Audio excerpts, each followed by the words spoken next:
할렐루야. 주님의 은혜가 오늘도 여러분 삶 가운데 가득하시기를 주의 이름으로 축원을 드립니다. 참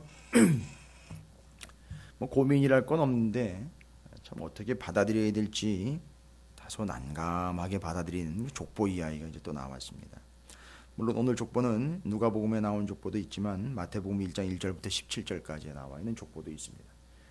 그래서 이 족보를 또 학문적으로 내지는 또 뭐 성경적으로 서로 비교해가지고 뭐 연구하는 그런 논문들도 있고 다 있습니다만, 중요한 것은 우리가 전체를 볼 수 있고 큰 그림을 볼 수 있는 내용이에요. 왜 족보가 여기 들어와 있느냐? 일단 21절과 22절이 상당히 중요한 전제가 됩니다. 예수님께서 세례 요한에게 세례를 받으러 오셨고요.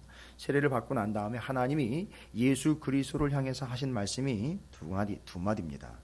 백성이 다 세례를 받을새 예수도 세례를 받으시고 기도하실 때에 하늘이 열리며 성령이 비둘기 같은 형체로 그 위에 강림하시더니 하늘로부터 소리가 나기를 너는 내 사랑하는 아들이라 내가 너를 기뻐하노라.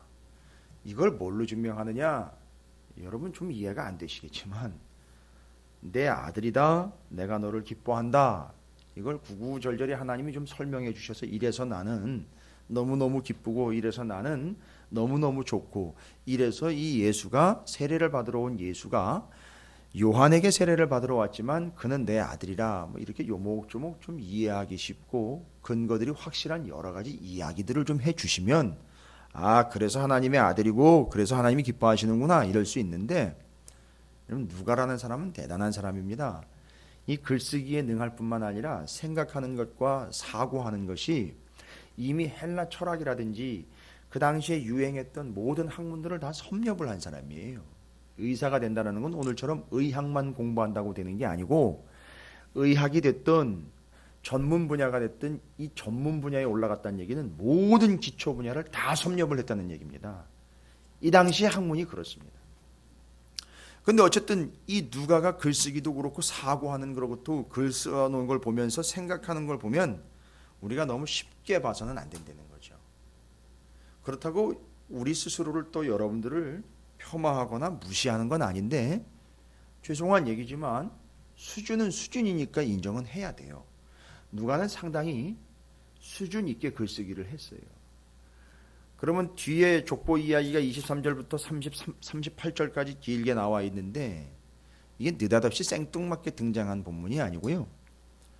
그 앞에 예수님이 세례를 받으시고 난 다음에 하나님이 하신 두 마디 말씀에 대해서 근거가 있고 그것 때문에 족보가 또 기록이 되어 있는 겁니다. 바로 이겁니다. 하나님 두 말씀 하셨습니다. 예수님이 세례 받으시고 올라오시는 걸 보고 직접 말씀하신 거죠. 너는 내 사랑하는 아들이다, 이겁니다. 그 다음에 내가 너를 기뻐하노라 라는 겁니다. 이거를 뭘로 증명하실 겁니까? 뒤에 족보로 증명하는. 내 사랑하는 아들, 너는 내 사랑하는 아들이다. 뭐요? 족보가 있으니까요. 그래서 예수님으로부터 하나님으로 거꾸로 올라간 겁니다. 세례를 받으러 나온 예수님으로부터 거꾸로 계속 그 위로 올라가서 누구에게 닿았느냐 하면 바로 하나님에게 닿아있어요. 그래서 내 아들이야, 이 얘기인 거예요. 이 족보니까. 말하자면 족보에 걸린다는 거예요. 예수가 내 아들이다, 족보로 증명한다, 이 얘기 하시는 거예요.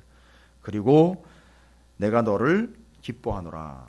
그래서 내가 너를 통해서 내 약속한 바와 내 뜻을 이룰 거야. 그 족보가 가지고 있는 의미 아시겠죠? 바로 족보는 여러분께서도 이미 노아의 족보도 아시고 구약 성경의 족보가 짜증날 정도로 족보가 많이 기록이 되어 있다는데 절대 짜증내시면 안 됩니다. 남의 족보 알아서 뭐 하느냐, 외우실 필요 없어요. 따로 공부하실 필요도 없습니다. 왜 거기다가 족보를 기록해 놨느냐? 마태복음도요, 시작하자마자 족보로 시작합니다. 분명하게 말씀드리겠습니다. 구약 성경에 나와 있는 족보는 하나님의 약속이 이루어졌다는 증거예요. 이걸 보고 짜증을 내고 고민하면서 공부해가지고 남의 족보를 이름을 외워라가 아니라, 그렇게 얘기한 적도 없는데 괜히 족보를 보면서 이름이 복잡하고 뭐 알지도 못하는 이름들이니까 인상 쓰고 앉아가지고 우선 이건 왜 여기다 이렇게 기록을 했느냐, 그렇게 하시고 할 필요 없습니다. 구약에 나와 있는 족보는 하나님의 약속이 이루어졌다라는 증거고, 마태복음 1장 1절 시작하자마자 족보가 나온 이유는 모든 구약 성경의 내용들을요, 그걸 다 표현을 할 수 없지 않습니까? 족보로 딱 요약을 해버리는 겁니다. 이게 수준이 돼야지 그 정도도 하죠. 물론 그 이상의 차이들도 있습니다만 바로 그런 깊은 의미가 담겨 있어요. 하나님의 약속의 성취, 구약 성경에 기록된 하나님의 말씀들이 다 이루어짐. 뭡니까? 둘 다 공통점은요, 족보가 얘기하려고 하는 것은 바로 그겁니다.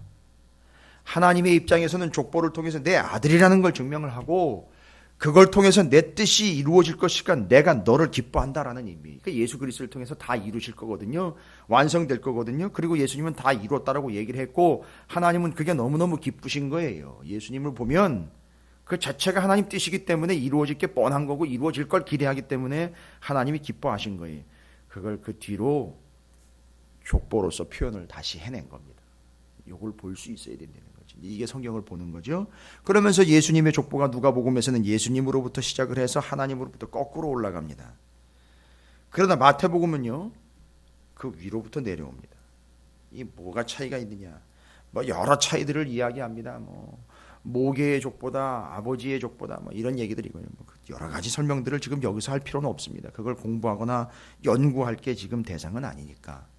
근데 차이는 분명히 있습니다. 무슨 차이냐면, 마태복음은 위로부터 내려오면서 이상하게 대수를 끊어버렸어요. 14대씩 끊어버렸습니다. 아주 의도적으로 14대씩 끊어요. 억지 춘향일 정도로 14대씩 끊어버립니다. 꼭 14대를 맞춰야 된다라 가지고 아주 너무 의식한 게 보입니다. 14대씩이요. 14대씩. 왜 그런가 봤더니만 그것도 의도한 바죠. 14라는 숫자가 나오면 왜 굳이 또 14입니까? 라고 이야기한다면 알아두시면 좋겠지요.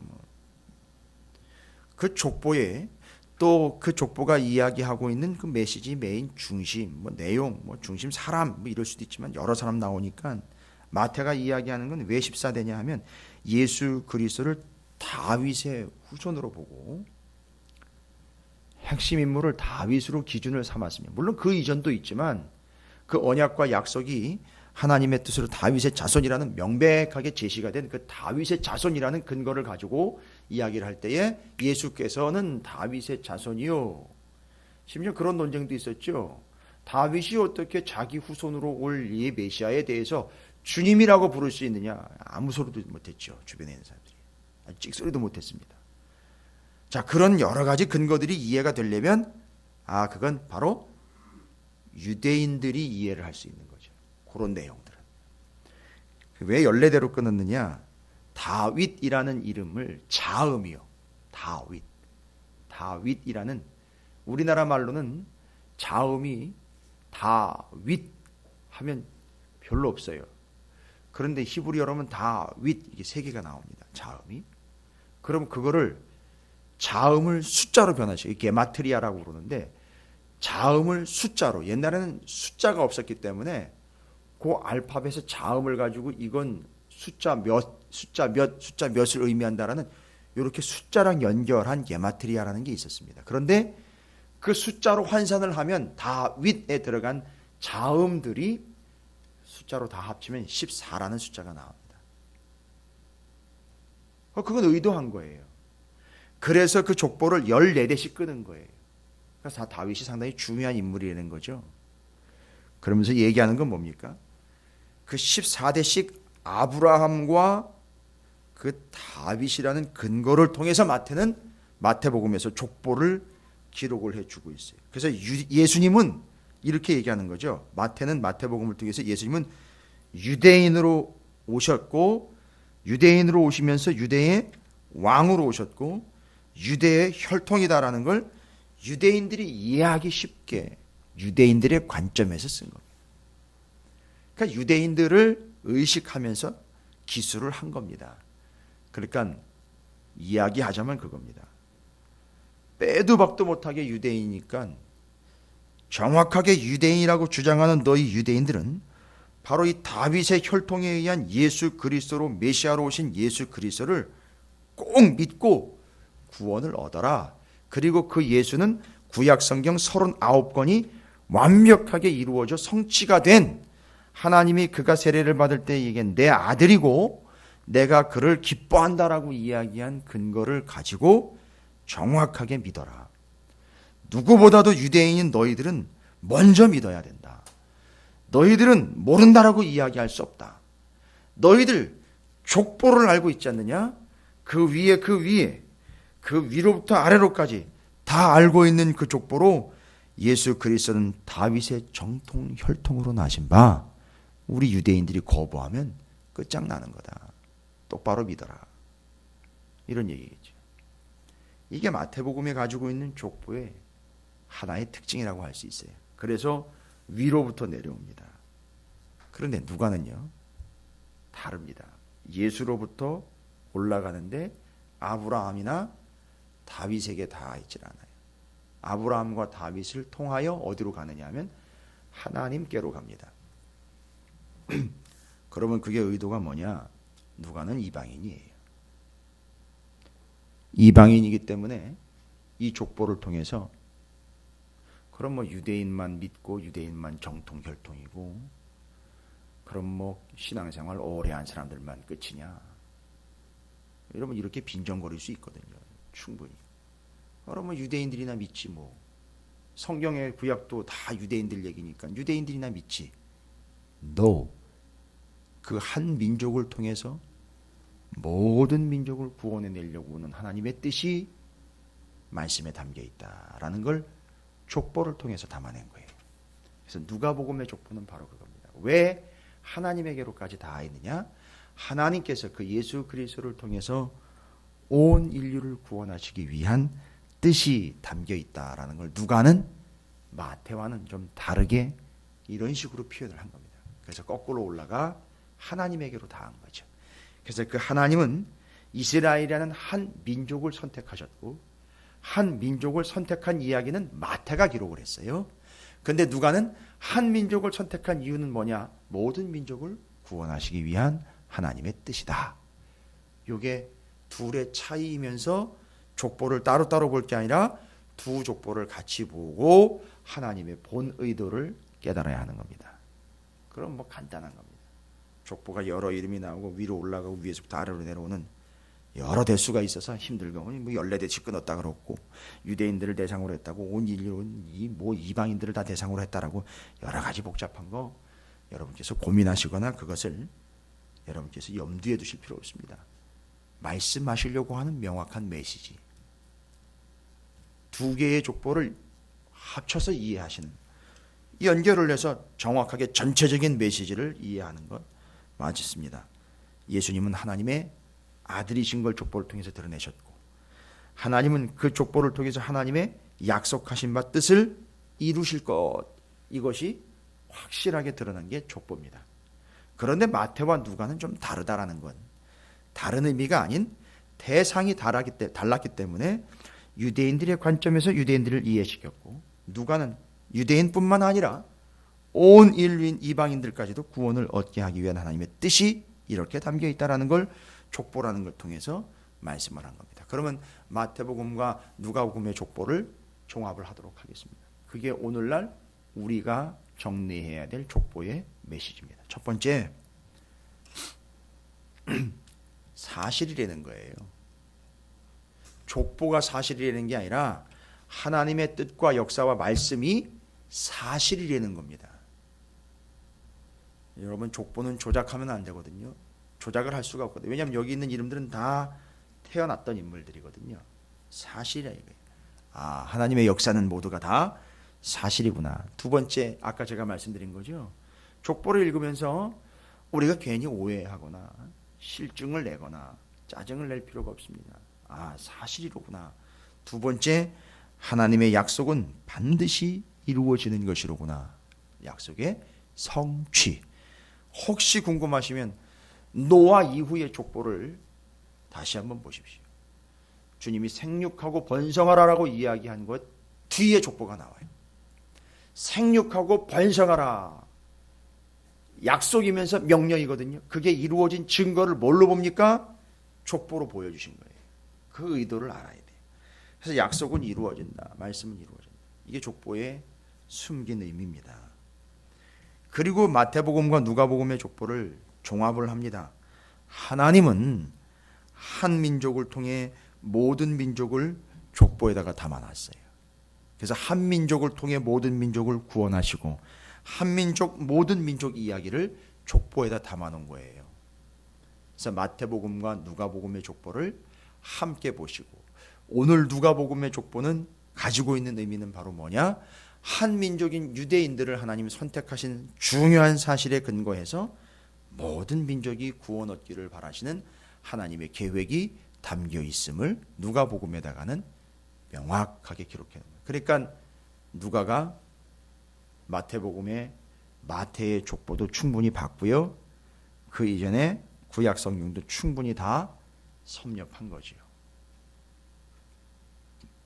그래서 마태가 구약 성경에 기록된 하나님의 의도하심을 그 족보라는 희한한 방식을 통해서 한 민족인 유대인들을 선택을 하신 거구나를 마태가 담아냈다면 누가는 오케이 맞는 얘기 한 민족 선택하셨고 그 다음에 그 한 민족을 통해서 모든 민족이 구원 얻는 게 하나님의 원래의 뜻 그래서 족보 이렇게 누가가 기록한 겁니다. 그래서 그건 사실이라는 거고 하나님의 약속은 반드시 이루어진다라는 것이고 한 민족 곧 모든 민족을 그 족보에다가 담아 놓고 있다라는 사실. 다음에 중요한 게 뭐냐? 족보는 남의 얘기가 아니라 내 얘기라는 겁니다. 무슨 얘기죠? 내가 하나님의 자녀라는 거예요.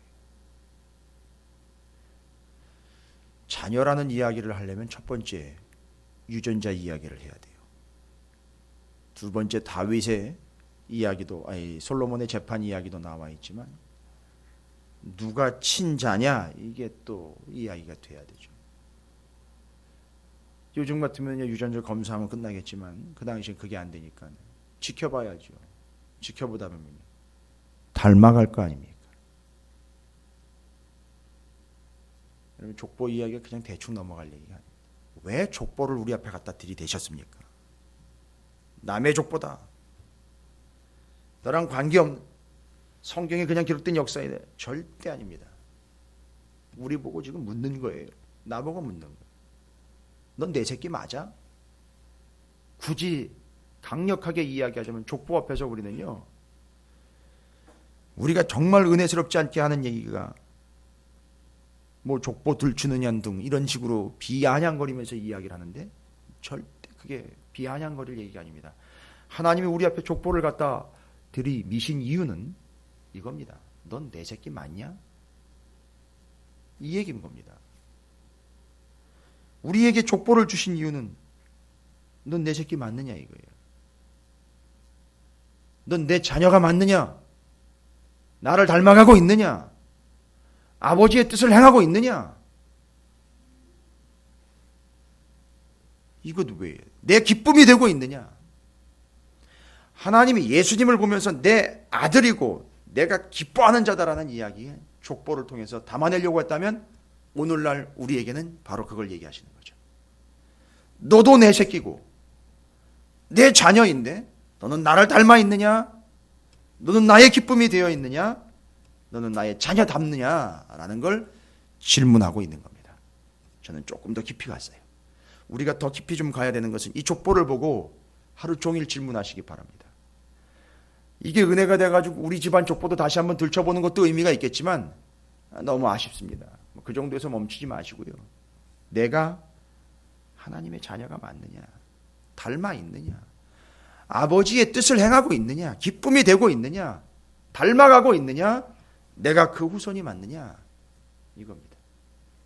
이걸 고민해보고 이것을 직접 질문해보고 이것을 내게 적용해보는 귀한 한날이 되시기를 주님의 이름으로 축원을 드립니다.